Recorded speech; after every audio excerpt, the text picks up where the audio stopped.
Welcome to Everyday Parenting, a down-to-earth podcast presented by Bricks and Blocks Coaching.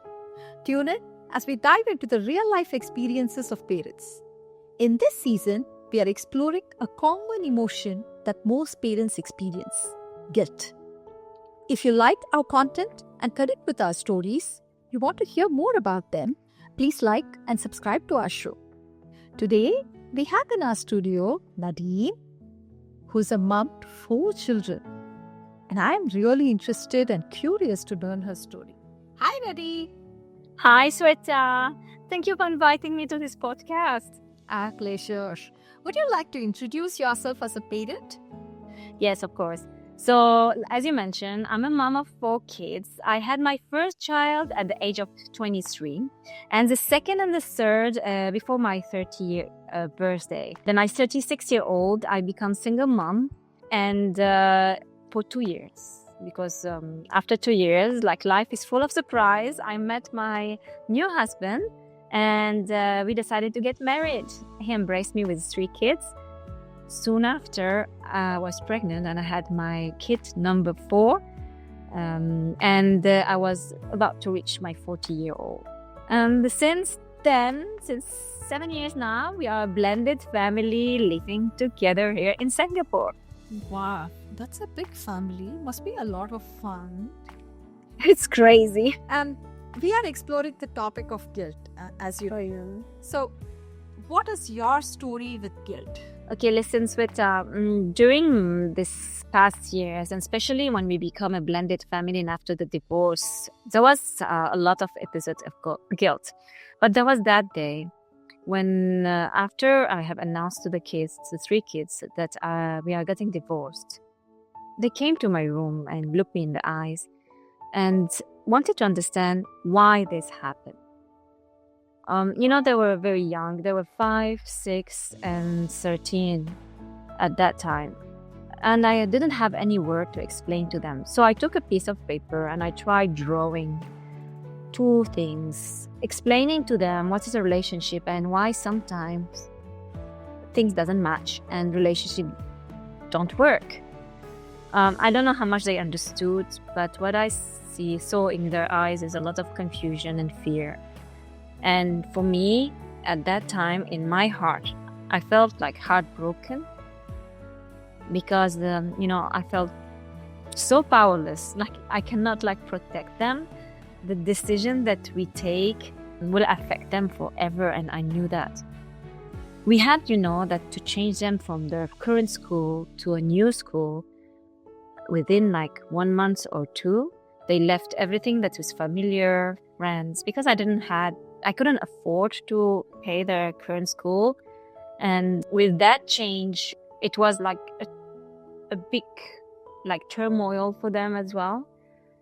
From my side, being a non-working mom that time, because we moved country and I was not working, taking care of them, I had to look for a job as soon as possible to support them, not only emotionally but financially. So I started applying, and fortunately I found a job. It's not in my field or my expertise, but I said yes, I took it because I need to keep the boat floating, right? And this also created a lot of feeling of guilt because, I missed some teacher meetings.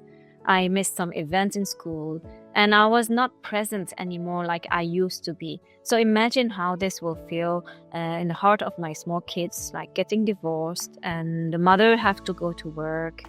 And it was really a tough time as a single mom. Then I met my husband, my current husband now, and he embraced me and the 3 kids, and he asked me for marriage. And I was a lot of hope and a joy to build this blended family and bring everybody together. It was joyful and we were very curious to know each other more and live together. And soon after, I get pregnant and I have my child number 4 before I turned 40. I expected a lot of enthusiasm. Yes, there was love, a lot of love, but I had my 3 kids coming back to me again and asking me a question.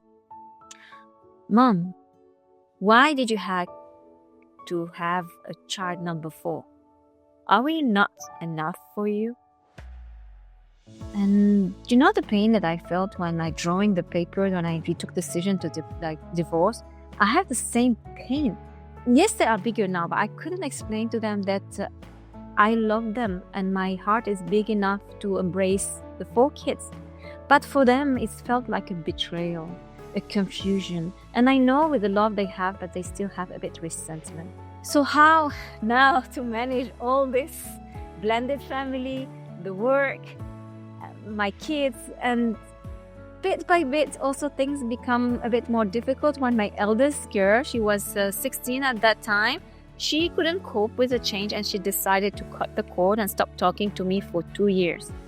I know it was very hard for her. I do understand it from one way, but it was extremely difficult for me to accept this situation, to have a break in my relationship. I wanted to bring everybody together, not the opposite.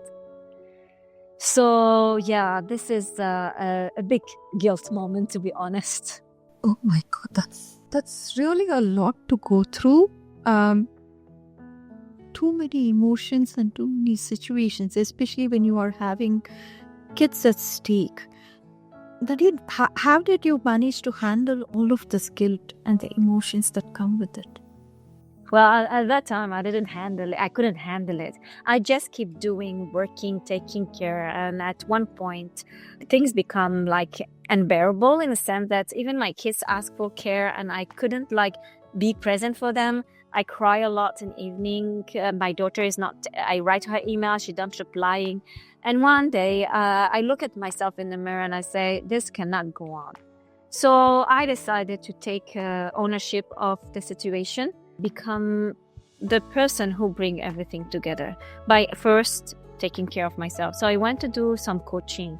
This coaching helped me to do a transition in my work from full-time to part-time and accept the changes that come with it.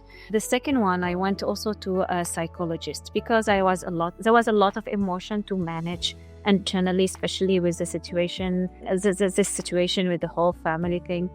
And these 2 actions helped me a lot to think about myself first, to take care of myself and go back to my inner being.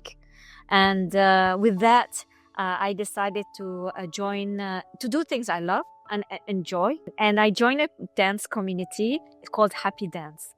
And I went to dance. I love dancing. So I went to dance 2 times a week. And every time I dance, I forget everything. Like my family, my kids, nothing matters but me and an energy around me. And it was always a recharge button. I come back home and bring this energy home. Even though things are not perfect, but I could handle things differently. And it was amazing. The second thing that also worked well for me is becoming a public speaker. So with my coach, she pushed me to go tell my story on stage. That means it's not always only me, my family, but it's also sharing with an audience. And the surprise thing is that the audience resonates very much with my story.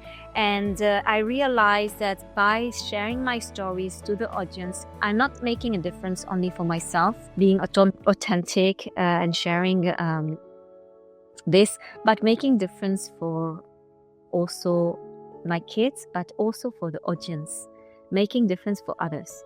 And that gives me a lot of power and bring trust in myself and know that, yes, things can change. And the dynamic has flourished at home. And, my daughter connected with me again. Like it was just the timing. Yes. That's really wonderful. And thank you. This is a podcast and it is a powerful story to share with our audience as well. But after going through this whole experience, what did you learn from it? How did you become as a person? Let's take an example of 2 companies. When you have 2 companies, they want to merge. Each company has their own culture. So when you bring a blended family, like kids from a dad and another kids, and another kids or family unit, you want to bring them together. It's not about crashing one culture over another. It's about understanding each person and understanding as well how to compromise, right? So this balance and this dance, compromising, understanding, being very, very much patient is the thing that will make things work. And it's a work in progress so far.